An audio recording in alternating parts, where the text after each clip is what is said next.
mænd, der køber et forløb hos mig, der er det virkelig væsentligt, at de kommer til at tro på sig selv. Deres selvværd, det kommer i top, det bliver højere, end det nogensinde har været før. De lærer, hvordan de kan fylde deres egen kærlighedsbeholder op. Og på den måde, så bliver de også bedre til at give kærlighed og modtage kærlighed fra deres nærmeste. De kommer også til at arbejde med deres grænser, fordi jeg har et modul, hvor vi arbejder med grænsesætning.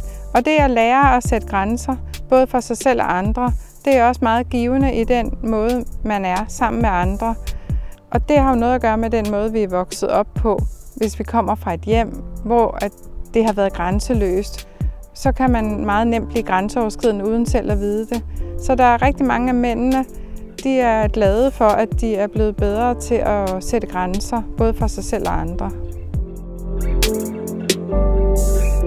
Når jeg taler med mændene om, hvad de snakker med deres venner om de går hos mig, så er nogle af dem meget åbne og siger, at de fortæller det vidt og bredt til alle, at det er det bedste, de nogensinde har gjort for dem selv. Nogle har prøvet at gå til psykolog og gå til psykoterapeut, men de siger, at gå hos Nanna, det var livsforandrende for mig. Det gjorde, at jeg følte mig hel.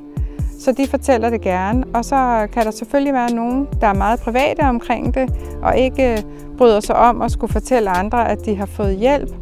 Og fuld respekt for det. Man har selvfølgelig fuld fortrolighed, når man er hos mig, og nogle de er åbne om det og vil gerne deltage i interview, og andre er private.